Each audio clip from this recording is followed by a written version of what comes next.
Vince, have you heard? They are finally reprinting Fetchlands with Zendikar Rising. Reprinting them with Zendikar Rising? That's good. But they won't actually be in the Zendikar Rising standard set. That's bad. But they'll be reprinted as expeditions. That's good. But they're not in draft or set booster packs at all. That's bad. They're box toppers. Buy a box, get an expedition as a box topper. That's good. But the box toppers are non-foil. That's really good, actually. The whole foil Pringle thing, the cards have been unplayable. But there's a whole bunch of possible lands that you could get as a box topper. Only 10 of them are fetch lands, and the others, well, there's some good cards, and then there's cards like Razorverge Thicket. That's not so great. But the expeditions can appear in collector's boosters. That's, I don't know, frustrating? Aren't those really expensive? I mean, the pound's dropping against the dollar all the time.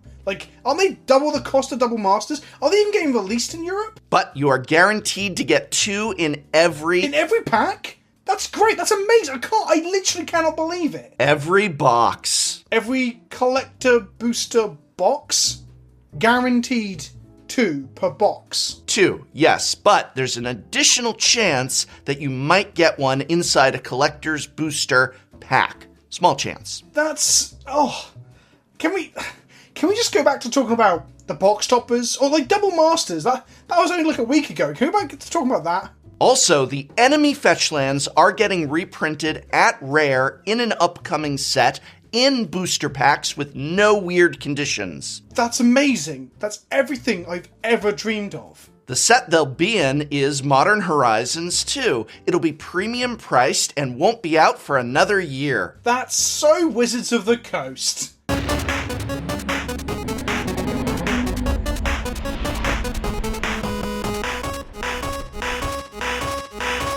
Hello and welcome to another episode of Dies to Removal, an episode unlike any other, where we're going to talk about some announcements and what's coming up in Magic, our responses to it.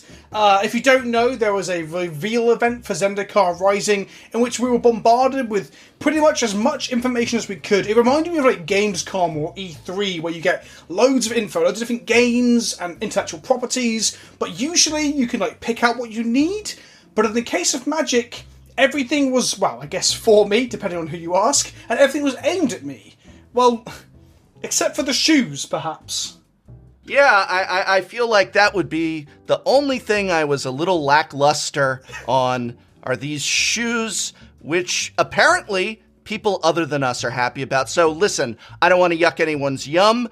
I appreciate Wizards sending me a pair of shoes. They didn't send me a preview card, but they sent me some shoes. But as anyone who watches Dies to Removal knows, we don't wear shoes at Tolarian Community College, so I don't know. I guess they're thank you for the shoes, but everything else has me excited. I'm actually I have probably almost entirely positive things to say. But please don't turn the episode off because I'd like you to watch it. So, but people love negativity, right? People tune in for the negativity. My video about Fetchlands that came out perhaps a day or two before this.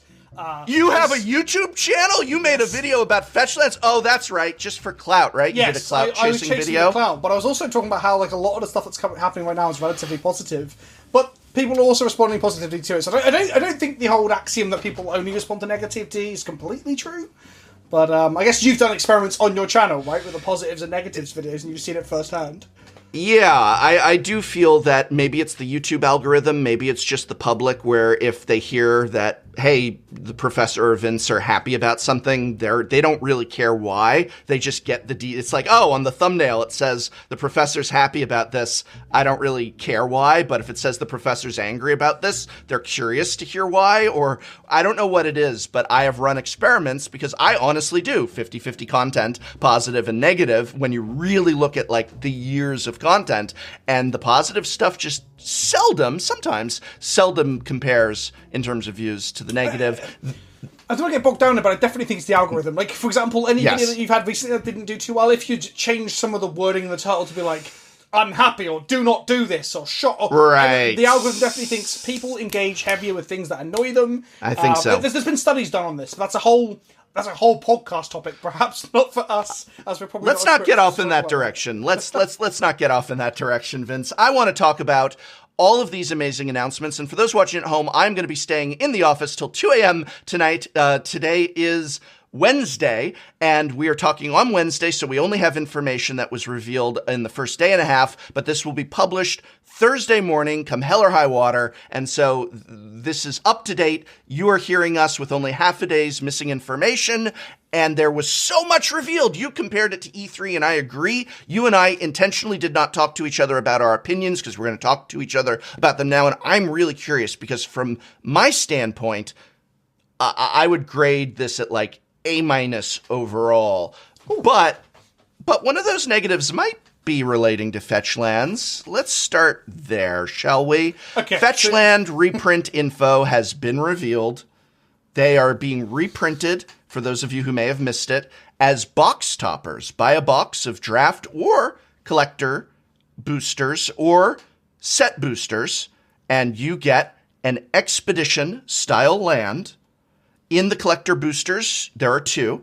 In the set and draft boosters, there's only 1. It's non-foil in the draft or set boosters. It's foil in the collector's boosters, but it's of multitude possible lands, of which only 10 are fetch lands. They also might appear randomly in a collector booster, but at very low odds. And then the only other reprinting is coming next year in Modern Horizons 2. Enemy fetch lands only, 5 of the 10. At rare in Modern Horizons 2, a premium priced set. That's a lot. Do you think, I mean, I know you just did a whole video about it, but like if people haven't watched it now, they probably don't like your channel. And so there's no reason not to spoil this. One sentence summary. Are you happy or unhappy with where Fetchlands are being reprinted here? Unhappy is the really easiest way to say it, because I'm not unhappy. Okay. It doesn't mean I'm happy, but I'm not unhappy. Why are you unhappy? So I didn't want them to be used as a carrot on the end of the stick to shift other product. I wanted them to be made affordable by denting the supply versus demand issue. They're doing it a little bit. Like, box toppers is probably a better way of denting the supply issue than it is to give them as expeditions.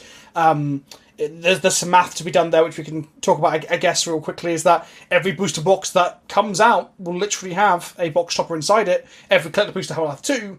So that's way more than the 1 expedition per 6 booster boxes, or whatever the average was for expeditions. So it is better than expeditions.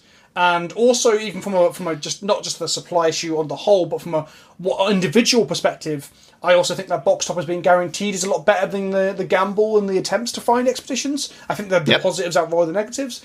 However, I still don't think it's meaningful enough. I still doubt it'll do more than a 10-20% price decrease on the cards. I still doubt it'll help anyone play Legacy or Modern. The only blessing I can see in all this is that we're still in a pandemic world where we can't really play Paper Magic, so the impact of not being able to get decks to be affordable will not be seen until we're back into playing Paper Magic more regularly.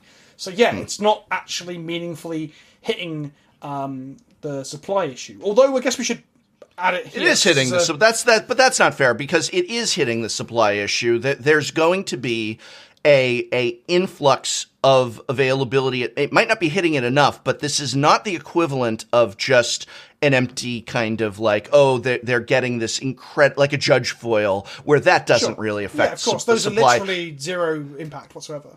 What really bugs me, and so my position on this, and I don't have a detailed Fetchland video, so I'll be a little bit more detailed here. And if people want to hear all of Vince's stuff, do go check out that video. It's linked in this video's description. But I am not unhappy about this. I'm not happy about it. It feels like Wizards is doing this herky-jerky motion towards trying to correct what they've been doing incorrectly. And nowhere do I see that more in the fact that they felt we need to let them know that next year they will be at rare in Modern Horizons 2, which is they should have been at rare in Modern Horizons 1, perhaps, or other Master sets. And I feel that they finally must have gotten that message. I feel that they finally were like, look, if we are not reprinting these ever again in Standard, which they are still adamant about, then the message got through. Then you need to make them regular recurring things in Masters / modern oriented supplemental sets, which I think is good. I just view this as like this lethargic creature waking up. And there will be an influx because of the collector's boosters. People still buy them. I hate them, but people still buy them. They'll be in some slots. Every box you buy, the only thing that really bothers me is that there's other non-Fetchlands as box toppers. I wish every box, there were 10 expeditions, the 10 Fetchlands. Yeah, every box of Zendikar you buy, you'll get one of them, but you might get an ancient tomb, which is worth, let me check, less than a Fetchland, and it's not going to be as fun when your friend gets a Scalding Tarn expedition and you get an ancient tomb expedition. So there's a few bits I want to counterpoints and some discussion of what you just said. So firstly, going back to the supply thing, there is more coming in, and Blake has said explicitly that there'll be more. I think it's referring to all of them cohesively, the foils and non-foils of these box toppers coming into circulation than there were mythic. Of a particular mythic double masters. He used the example of Force of Will, which is great. So the comparison that I then begin to make is that the rare printing in Double Masters 3 decreased the Scalding Tarn price by around 20%. So my question now, I don't know the answer to this, but this is what I'm starting to think.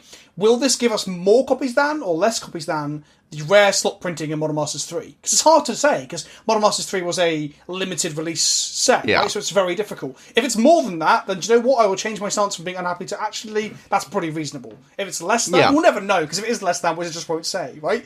So that's my first point. Secondly, I don't think it's Wizards adjusting and changing. I think they're just going to placate with the occasional reprint. I will happily eat my words if we see a Modern Horizons reprint, then later next year or the beginning of the year after another reprint, and they slowly bring these down with regular reprints. I will happily eat my words, and I'll happily sing their praises for helping improve the lifetime of the Eternal formats. And the third point was on the lottery thing. I agree completely. Again, the influx of Fetchlands from these slots compared to the printing in Modern Masters 3, again, it would be good if there was just 10 fetches, right? But there's 30 of these things, and Ancient Tombs, I'll just quickly check, it's like a $40 card, so you won't feel too burnt, but we got them revealed earlier today, I saw them floating around. We got Razor Verge Thicket, which is a $7 card. That's good. No, it's not good, exactly. I play a ton of Razor Verge Thicket, I love the card, I probably want these promos myself for collector factor, but it's still a feel bad when you open that and your friend opens a Tarn. I hate that disparity as well, but I guess gambling wouldn't be fun if you can't lose, right? That's what the casinos will tell you. I guess, but it's that same issue of they always need to have these duds that you get, and I don't understand why they needed 30 expeditions when they couldn't just do, hey, it's 10. Why? And then save the other ones for a different set. The next set. It seems like they have to put the bad ones in. I don't understand the logic. I don't get it. I don't know why there has to be a fail rate. Yeah, I think you explained it, which is probably their belief. Gambling's no fun if there isn't a chance that you lose. I wish that it was just buy a box, get a Fetchland. There you go. Buy a box, you'll get one of 10 Fetchlands. Some of the Fetchlands aren't as in demand as others. That's your lose. And if you lose by getting a less desirable Fetchland, I'd have applauded that. That's my biggest concern. I've made my feelings on collectors, boosters, pretty well known at this point. Again, I don't need to restate them. I don't like the shifting of the people with the money and the means to buy those get a better chance at getting them, get more of them. I do like the look of set boosters. Spoiler alert, I'll have more details on that at some point. I like the idea. I like that they remembered, okay, make sure that the set boosters also get a box topper as well as the draft boosters. So any buying of a box, which is almost entirely done usually at local game stores, usually you don't buy a booster box of draft at Target or Walmart or big box stores. You do get it on Amazon, I guess, but I like it. I don't like how it was handled, but I'm not upset about it. This is my lowest grade of everything revealed other than the shoes.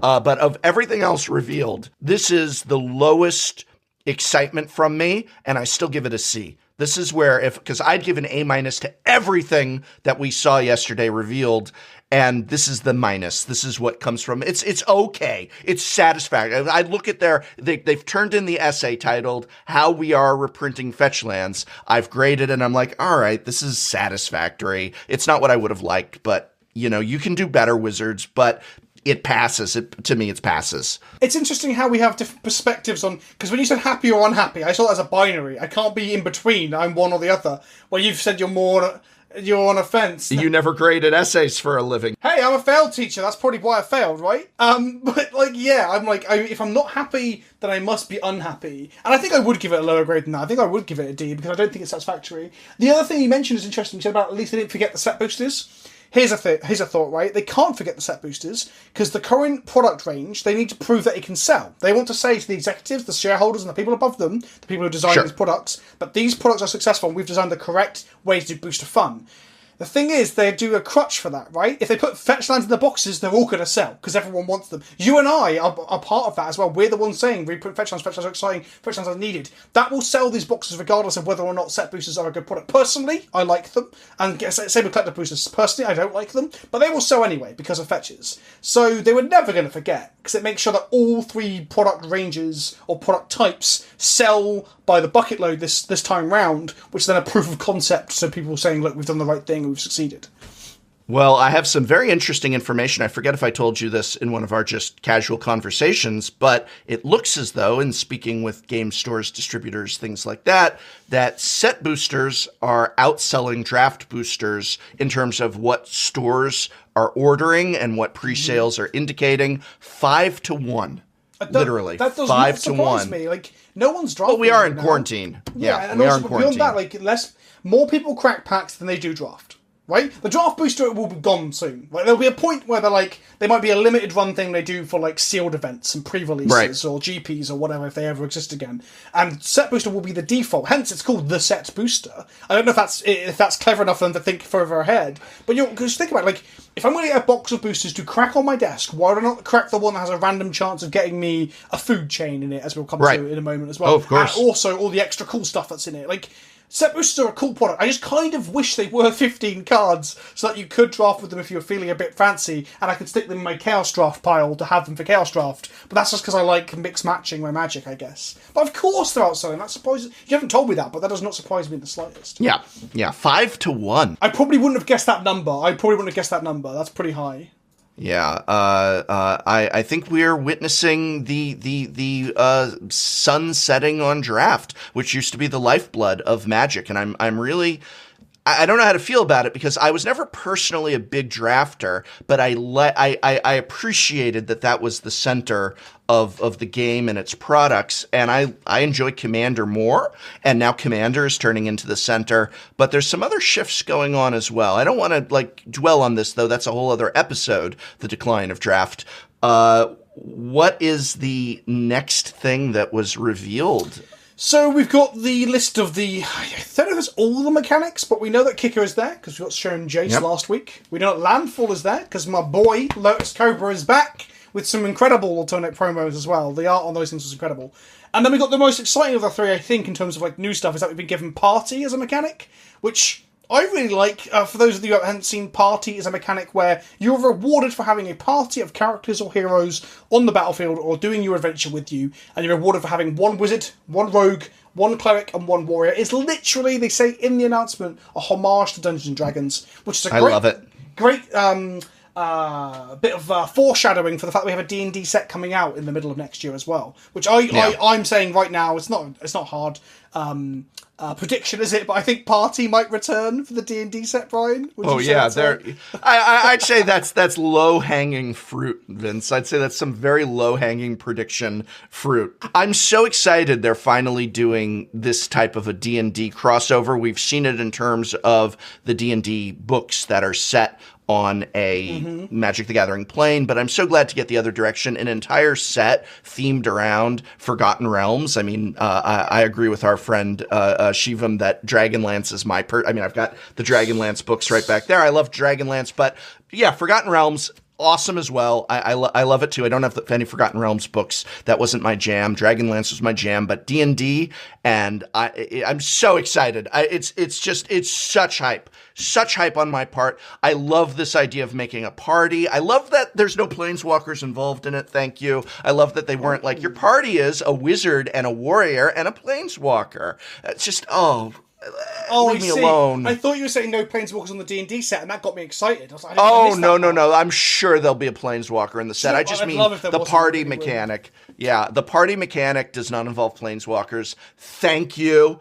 The only thing is, what I noticed was that I think a lot of random legendaries that you might be attached to, for example, I'm quite a big fan of Linvala, especially since her original printing in original Zendikar was a powerful 4-mana hate bear type creature, my kind of thing. But she's now got blue in her and she's a wizard. I'm just like, is that natural story progression, or is that them giving random old characters new classes because it fits the party mechanic? So there's going to be a bit of that. Yeah. I feel like that is inelegant, but it doesn't affect my enthusiasm for the mechanic. I mean, again, I've always said that I'm bad at judging stuff like new mechanics until I actually sit down and play with it. And maybe I'm going to sit down and say, this is not as fun as I anticipated. So my comments in this video about everything is just based off of the information I have. Party, based off of what I've seen, has me super hyped and excited. And having played with Landfall, which is one of the best mechanics of all time, I believe, Kicker, which is definitely up there. I think Flashback and Landfall might be two of my favorite mechanics. Like, number 1 and number 2, Flashback and Landfall. Oh, 100%. Like, well, Kicker and Flashback, they're old school stuff that has, like, shown that its power, and everything else is a variation of those, right? But Landfall is one of the few mechanics in the modern era of Magic since 8th edition that I think can go on par with them, as being not a variant of those, but also an incredible mechanic that's intuitive, easy to grok, but also incredibly fun and powerful. I'm going to go on the record, though, and say that I'm going to say that Party will not see any constructive play. Party is the mutate. Mutate is to Ikoria, Party is the mutate to this set. I don't think it will see any play unless we see a really pushed mythic. The only mechanic we haven't mentioned there, which we should now come to because people are already writing the comments, Brian, is modal double-faced cards. Because this one's a whole much bigger, more exciting thing than those three. What do you make of flip lands and spells that are lands sometimes but aren't others? What do you feel about these? They can't leave it be, can they? Wizards is obsessed with. There's an old article by Mark Rosewater about everything that he feels. I'll see if I can find it and link it in the comments. I'm sure someone will post it if I don't, and then I'll copy paste it. But he's talking about what he thinks are the flaws in early design choices of Magic as a game, and some of it is stuff like he wants to remove the pen stroke from the back of Magic cards. There's that little pen stroke that was accidentally there and they have to keep it for all time. It drives him crazy, and I say embrace the pen stroke. But one of those things that comes up again and again is whether or not our mana system, where you can get mana screwed or mana flooded, is a detriment to the game, and I disagree. I think that variance and that aspect of variance is part of what makes Magic Magic, but these are an attempt at, well, what if you could just, if you're getting mana screwed, put down any card face down and have that be a basic land. And that's essentially what this is. It comes into play tapped, which is a bit much. I wonder if it should come into play untapped. But overall, I feel that the motivation here is Wizards, much like them constantly trying to fix the mulligan system. This is them trying to fix the mana system. We're not going to see it as a recurring thing, but they're wetting their toes in the waters. They're testing the waters. I like it for the purposes of the set. I am a little cautious about the idea of let's overhaul Magic's mana system and try and make it so that you really don't get mana screwed and mana flooded. I'm kind of like, don't do that. Leave the pen stroke on the card. That's just me. But within the isolation of this next set, it sounds like a lot of fun to play with. I can't wait to put some of those cards in some of my commander decks, which will benefit from them. It's a clever design. I'm worried about what it might indicate for the future. I didn't agree with the mulligan redesign. I think I'm of the camp that fixing mulligans has made certain problems in constructed play where decks are too good as a result of that fixed mulligan, and I feel that could be a problem here. But I'm excited. I'm thrilled to just sit down and play with these cards. I agree with you. I like the mana system. I like Wasteland and Richard and Port and Blood Moons and Back to Basics and Life from the Loam and Harrow and all these cards that allow you to sack your lands and do all this cool stuff with this mana system that other games just don't get anywhere close to. But the variance and the non-games is an issue, especially if they want the game to be an esport, as of course they are always pushing towards. So like modal spells are something that people have talked about as well, for Best of One especially as well, because you can now have a land that has a weird utility of blowing up an artifact on the back of it and stuff like that. So I wouldn't be surprised if we see more and more of this stuff going forward, although people keep saying we're going to have that several sets ago and it hasn't happened. But no, I'm excited for them. And I think the new land cycle are pretty good. So the new rare land cycle, if people haven't seen them, are just they're either like a red producing land or a green producing land, for example, and you pick as ETBs, and it flips to the other version. That's pretty good. I think it's not going to make your mana perfect. It doesn't have mana types, so they don't play very well with check lands, for example, and stuff like that. I can't see me putting one in my EDH decks, I don't think. Would I? No. I think they might be okay, but I think we might be going to a period in Standard when mana gets worse, but maybe that's a good thing. Maybe it's a good thing to have bad mana. They always claim that having too good a mana makes Standard boring, right? Fetchlands and fetchable dual lands make Standard too good, so maybe that's the right thing to do. Yeah, I agree with that very strongly. In fact, I think that we have made it too easy to have multicolored decks in Standard almost every set, even probably with some of the pros. If I were to ask a long-term pro player, hey, Paulo, when was Standard at a point where it was the hardest to have like 3-color and up decks? Even then, I feel like it was too easy. And I remember playing in high school before we had Fetchlands, before we had 18 different types of mana fixing, and it was just the original duels and just basics, and that was pretty much it. And it was hard to just do 2-color. I think it should be. I think I always like the idea. Everybody's trying to make it so it's like, oh, what about when I play this color, I can't do this effect? And it's like, yeah, that's the point. I like the idea of if you choose one path, you sacrifice certain things you can do, and then you can make more sacrifices to try and bring in another color. That's just my belief. I like that trouble. I like Mana Screw. I like all those cards you mentioned. And I feel that people complain about those aspects of the game, but they are a driving part of the game, and that maybe Wizards listens to those complaints a bit too much. And I never thought I'd say that, but maybe Wizards listens to some complaints a bit too carefully. So I believe on this podcast a little while ago, both of us went on record as saying the next big set would be Kaldheim, and then a year passed and we had no Kaldheim. Do you remember that? We definitely did that, didn't we? I've been on record, so if you go back into my prediction videos, I think at least 3, possibly 4 of them is me saying, the next set is Kaldheim. The next set is Kaldheim. The next set is Kaldheim. And then in my recent prediction video, or the one right before it, I said, I'm done predicting Kaldheim. And what do you know? The next set is Kaldheim. They were waiting for you to say that, Brian. The name Kaldheim has been floating around on text documents and on Reddit threads and leaks and copyright trademark nonsense for like years, maybe 2, maybe 3 years at this point, and we finally have it. We have a Viking-themed set. We know absolutely nothing about it apart from the fact that it's a Viking-themed set. No, we know 2 things for sure.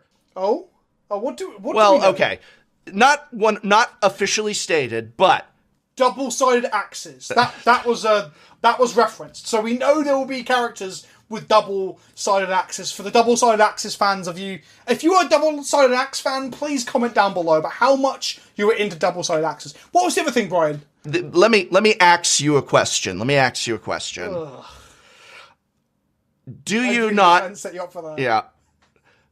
Is it not impossible? Is it not impossible that the Kaldheim Viking set does not have snow-covered basics in it? Like, this is the return of snowlands and snow mechanics, right? We're going to have snow basics. Yeah, so to clarify for those at home, that was not officially said. You are assuming. Right. But come on, it's so, it's like saying they didn't officially say there are going to be zombies when we return to Innistrad, but there's going to be zombies when we return to Innistrad. There's going to be snowlands when we go to the Viking plane. Yeah, I guess it'd be more comparable to saying when we got Amonkhet revealed, there's going to be the return of deserts, right? Right. Yeah. Sure. Sure. But I would like it if they didn't. What if we went there in the spring and the snow had melted and we have no snow? Look, I play a lot of Eternal Magic, and snow is nothing but a problem. Okay, I hate Astrolabe with a passion, and I'm kind of scared of what they'll do with snow going forward. What if we get snow jewels of some kind, Brian? That's like snow shops. I mean, Vince, you know that's going to be snow fun at all. That's going to be snow fun at all. What if we're sat here bitching about the Fetchlands? We get snow fetches, Brian. I think that if they really considered that idea, they've probably put it on ice by now. So the next set we're going to talk about is STRIXHAVEN. STRIXHAVEN School of Mages, Brian.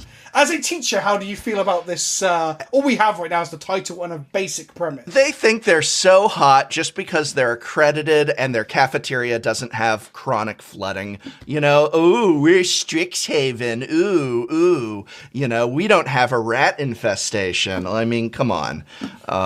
It's just ridiculous. It's just ridiculous. No, I'm obviously super excited. Obviously, this is in theme with what I love about magic, not just my channel's, you know, academic joke setting, but I love magic as like wizards poring over tomes and learning spells and that more arcane based magic and less of the mundane sort of aspects that I feel many magic sets went into. Think of the Amonkhet trailer where it was just a bunch of people doing martial art exercises and physical, you know, jabs and moves to emphasize their trials of training. And I was like, where's the magic in that? That was my reaction. And so this feels like it'll be the opposite, where it's going to be a lot more wizardry and sorcery and arcane ancient texts and such. And I like that a lot. And that's really my jam so badly. And I'm excited about that. Bad choice to be comparing it to Harry Potter these days. I mean, that's just like, oh dear. Well, they planned this 2 years in advance, Yeah. right? And they're like, they just crossed their fingers and hoped she wouldn't say anything else. But with STRIXHAVEN, I've got a theory, because they mentioned in the preview thing how it was the greatest school in the multiverse, which to me suggested that there was comparisons between schools. Like somehow the people of STRIXHAVEN would perhaps know of Tolaria. Ooh. So I'm wondering if this will be the first doorway into non-Planeswalker characters creating portals again or travelling. What I would hate if it turned out to be a Planeswalker school where all the students are Planeswalkers. Oh God! So we get like young adult fiction Planeswalker school. Oh no! So I don't want that, but I would love it if we had the teachers were from different planes. So the botanist could be from Zendikar, for example, and you could have that sort of thing where they have knowledge of places because they've been recruited by a headmaster with. And it turns out it's Tezzeret. What if it's Tezzeret with portals? Recruiting people. Anyway, that's my theory, my game theory. We already did Tezzeret as the head judge of the Inventors Fair thing, and I don't think we're going to do that again. I hope not. I really hope that we're moving more away from Planeswalkers and that this is not, oh God, it's giving me flashes now to this idea of another 36 Planeswalker set. It's going to be. I think that's more realistic. I've been gunning for a long time saying, please I want to have the Boros Legion put on a ship and transport to fight the Phyrexians when we finally get to that stage. But we've had none of those things really put into place except for Bolas bringing the Eternals through to Ravnica, right? That's what I want. But what I want is not what I get, as you can see with the Fetchlands. So I think this is going to be the second option, the young adult fiction. There'll be a book alongside it. Oh, I was looking forward to this. Writer. And it's going to be... And you're going to have to read it and review it, Brian. It's going to be young Planeswalkers and their trials and tribulations at STRIXHAVEN. That's the second theory. So here's the thing. Do you have any theories on this? Sure. There's only 5 Strixes in Magic's history. There's only 5 Strixes. And I'm pretty sure they're all from Alara.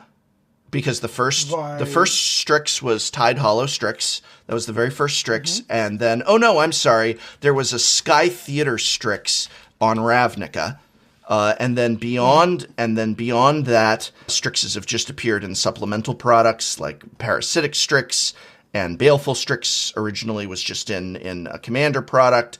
But since the only time we've ever seen and Modern Horizons Blizzard Strix, but we've only seen a Strix on a plane once, and that was Shards of Alara.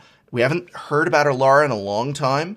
Alara is also where the idea of different magical schools, because last time we saw Alara, it converged and had the conflux, and so it's one plane again. People keep saying, oh, I want to return to Alara and Esper, and Esper is no longer, Alara is no longer in shards. It all came together, and so maybe it all came together, and we made this wizarding school to look at all the 5 different colors of magic, because before, for those who are unfamiliar, it was really cool. The idea was that Alara was broken into different, like, kind of mini planes, and on Esper, which was white, black, and blue, they had no green and red magic, period. That mana did not exist there. And so now it's all healed and come back together. And so imagine that it's like, oh, wow, there's this red-green wizard, and I'm an Esper, wizard. It's like, all right, let's maybe start a school, and you'll be red-green studies, and I'll be in the department of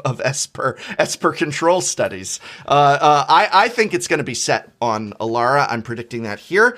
I could also see it set. There's two vital flaws to your logic, Brian. Uh-oh. What are they? Firstly, we never return to anywhere that isn't Ravnica, Innistrad, Zendikar, or Dominaria. True. So that's the first one.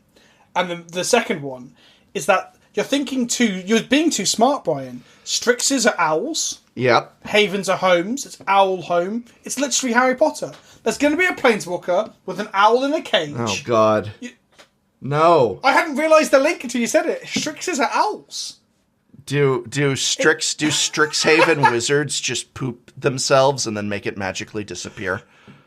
Oh, I really hope there's a train platform card and a train card. No, please, wizards. What if they reprint every card with the word mentor in its name? Vince, I was so hyped for this, and you're just taking my soul and crushing it.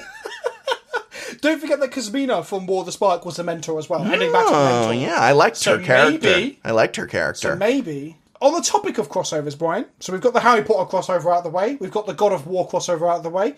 What about Walking Dead? Are you excited for the Walking Dead Secret Lair? No, I think this is a huge mistake. This is actually the other thing. I had forgotten about this. I do not include this in my A- grade of the announcements because I consider secret layers to be their own separate garbage pile at this point. I hate secret layers in general.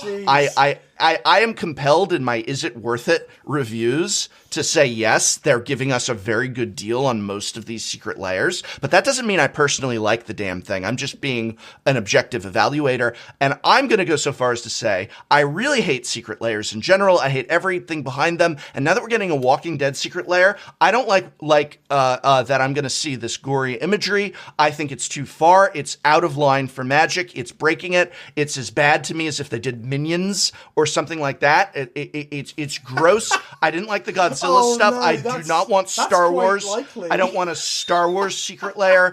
I don't want this. Do not want. And I'm just very upset. I'm very upset. The gore thing, I doubt there'll be any more violent than the Walker they showed. And right. That's no different to Gravecrawler either. We've had gory zombies before. Mm-hmm. But apart from that, I agree with it. I disagree with that point, but everything else I'm on board with. Walking Dead feels so over. We had Godzilla, which was quite over. Here's Magic. Godzilla's here, right? Right. Like, big monsters, yeah, sure. The mechanized robot gun thing's a bit weird, but okay. And then we got Walking Dead. Like, we've only got a few more steps before we were really off the deep end. And Minions is, I'd probably buy that ironically. Would I buy that ironically? I don't know. But the Walking Dead thing, when I saw it, I was like, Walking Dead's like popularity. You can tell everything's a couple of years in advance, right? With like the potential Harry Potter reference here, and the Walking Dead when its peak of its popularity has been and gone. Yeah, it's funny to see it all come to fruition. Now. I don't want this. But I don't want Harry Potter's secret lair with like Daniel Radcliffe on a card. I don't. No, I'm not. I really don't like what is happening here because I don't want to sit down, for the rest of my life now and have games where whatever that actor is who's the lead of The Walking Dead, like I don't want to see his picture on a card or whatever. Maybe they'll at least take the comic book art. I liked the comic books. I've got like the first 700 of them over there until I got sick of it, and it just was going nowhere. But maybe they'll at least take the comic book art, which would be a step in the right direction. But I've got a feeling I don't want to see pictures of the TV show. I don't want to see pictures of the TV show on my Magic cards. I don't think it's going to be pictures of the TV show because we've seen just a Walker token, which I'm assuming is going to be a zombie token, which is a Bicycle Girl from the first season, where she's crawling along on the ground. And we've seen that, and it's somewhere between comic book and real life. I first thought when I saw it, what if we get them? You've recently done a video on Star Trek cards, right? I find it weird when you see a trading card with an actual photo of a human being on it. That's because I'm so into Magic. It's weird to see. I was like, oh no, is there going to be a card where it's like, I don't even know, one of the Planeswalkers is like Rick Grimes instead? I'm just like, oh, that kills what's left of my soul. That kills what's left of my soul. So is this the door wide open? Do you think this is a mistake that's going to just go on from here? Godzilla was the first step. I can think I was okay with it. Let people like things. It's something that I say a lot, right? And that's what I said about Godzilla. But Walking Dead, no, it's weird, and I don't like it. Yeah, I'm very upset about the door that has now been opened with this, and it's going to get worse, and they're going to go further, and we're eventually going to have it's going to be like what's a movie that they're rebooting and they're going to do a tie-in with it, like what's a terrible and it's going to be the Twilight Secret Lair. Oh my god, no, Brian, no, Vince. Brian, Innistrad Vampires is coming. No, and Twilight's getting a TV series or whatever. I'm not even quite sure. There's a new Twilight thing happening. I don't think I see it mumbling on Twitter. I try to ignore it. Oh, we're gonna get Edward Cullen on a Magic card. Are you done with this? Can we? Team Edward or Team Jacob? I don't even want it.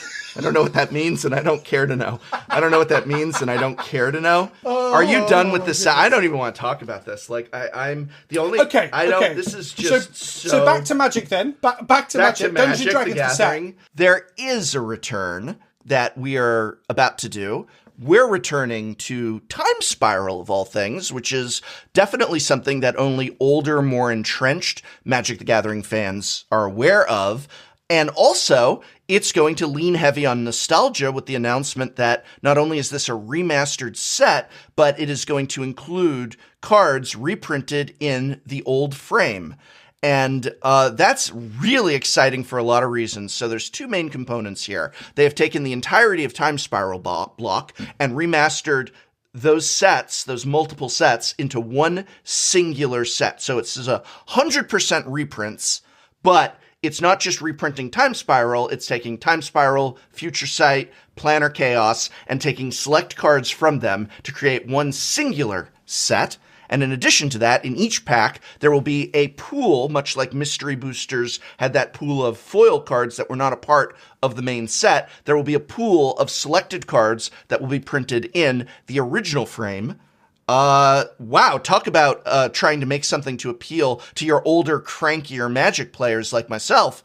I'm so excited for this beyond belief. I mean, this is a glimmer of hope. You've sat here and complained about how you think they take the feedback of newer players on board over the old Vanguard.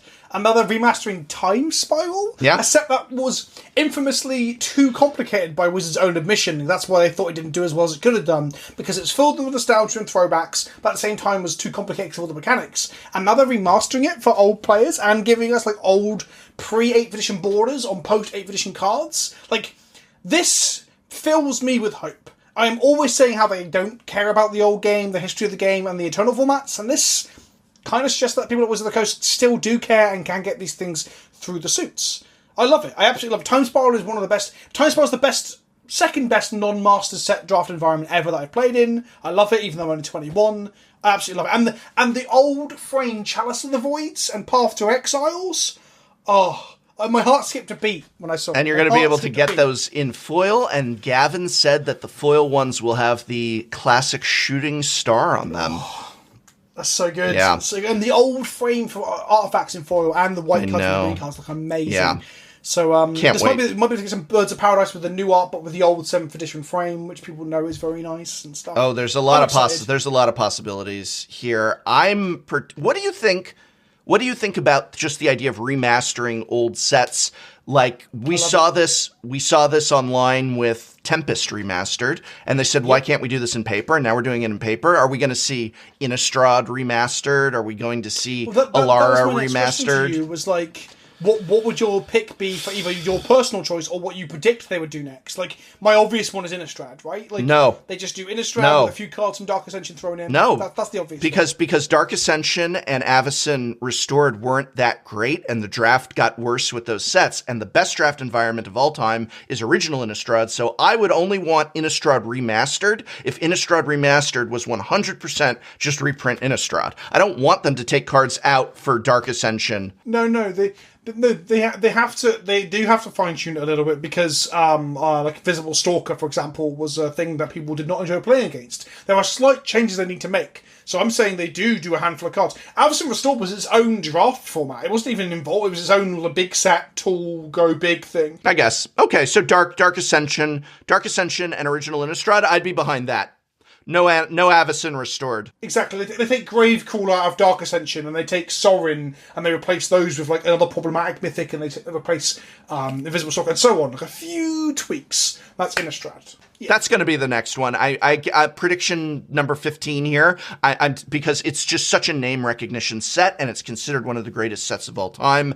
I think that after Time Spiral Remastered, let's say about 2 years from today, we're going to have Innistrad Remastered, but I don't think that's the right pick. Still, I think the right pick is actually Alara, because Alara was freaking great throughout all three sets in terms of I've done Alara drafts with all kinds of combinations of Conflux and different packs in different ratios, and it's always fun. And I think they could really go to town selecting which cards from throughout those three sets would go into Alara Remastered, would be my pick. The other one I'll throw in that isn't the obvious one of Innistrad, Innistrad's the obvious, is that firstly, I think 2 years from now, I wouldn't be surprised if we start seeing one of these every year, generally. Secondly, the reason we're not seeing Innistrad Remastered first is because we have the Innistrad sets coming up and they know they don't want to overload it. And thirdly, instead of another return to Ravnica, what they might do is they might just do a Ravnica refined, remastered thing where they have cards from all three blocks. Because Ravnica, again, has the same name recognition of Innistrad. And they can put Shocklands in it, so it will definitely sell as well, even if they misfire. So that's my other... maybe a personal pick too, because original Innistrad... original Ravnica has a kind of nostalgia for me. But I think Alara could be good. Especially if they refine it a little bit as well. I said at the start of this that I would grade everything revealed on Tuesday as A- based solely in isolation on what information we have on that day. Maybe it'll turn out some things go bad in the future. What would your cumulative overall grade of Tuesday's all the reveals put together be? 6.2 out of 11. No, that's too low. 8.2 out of 11. That's not... Really? 6.2 isn't even passing. 7 is you need a 7 to pass. No, I'm going on the video game review. No, I'm going on the film reviewers thing. Where they're allowed to go I was going low. Academically. 70% is a C. 70% is a C. So that's... But at university level, 70% is a passing, right? Yeah, passing. C, but just barely passing. Oh, I see. No, 60 is passing. 60 to 2, isn't it? 60 is a D. D will give you the credits, but it's considered unacceptable. So in England, they don't do the letter thing. Right. When you jump from school to uni, they add a new thing in, because, why not, right? So then you have 2 2s, 2 1s firsts, and firsts with distinction, I think. Doesn't make any sense. Don't know why they do that. Just a fun bit of fact for anyone sat at home wondering what the hell I'm talking about. 7.4 out of 12. I don't know, Brian. It's really hard to put a number on it, I guess is what I'm getting at. I love the majority of it. I don't like Walking Dead, but I don't hate anyone else who does like it. Secret Lairs are middling, and the Fetchlands were enough. There we go. Otherwise, I'm super hyped. I'm feeling really good about the future of Magic. Kaldheim's an exciting idea. Strixhaven's an exciting idea. Being completely honest, the last time we had the major info dump of upcoming previews for Magic, I guess about a year ago, I was very hit and miss. Some of them were okay, and a lot of them really made me not too crazy. And here, like I said, overwhelmingly, I'm super excited about it. What will it pan out to be? That you'll have to stay tuned, because who knows, maybe Strixhaven will be very disappointing. It'll be a disaster. Maybe we will get a Harry Potter Secret Lair. God, I hope not. But I'm really excited, and so you're just going to have to keep an eye on both of us to hear what we think when the full reveals come. Vince, if they want to do that for you, where can they find you? You can find me on youtube.com/PleasantKenobi and twitch.tv/PleasantKenobi. I make videos on the former and I stream on the latter. Do a bit of variety streaming as well, but it's mainly Magic content. If you want to look at my Warhammer models, I post on Instagram, Pleasant Kenobi, and if you want to see me shouting angrily about British politics or Magic the Gathering, it's twitter.com/PleasantKenobi. Oh, before we go, Brian, we didn't mention Secret Lair Yargle. Yeah, I'll admit that's pretty cute. But that's in Magic, so Secret Lair Yargle, that's good. What about Secret Lair Fibblethip? Sure, that's good. Secret Lair Harry Potter? That's bad. Secret Lair Star Wars? That's very bad. Secret Lair Star Trek? All right, I'll allow it. As long as it's not the new Star Trek, which I do not consider Star Trek. Welcome to another episode of Dice to Removal. I'm the professor from Tolarian Community College. Many Magic the Gathering players asked the question, should I buy the Return to Kamigawa Tiny Leaders Legendary Challenger event deck? No. Hello, boys and girls, and everyone in betwixt. My name is Vince, otherwise known as Pleasant Kenobi on the internet, or as many Magic the Gathering players think of me, the poor man's saffron olive. But not as poor as post-Brexit England.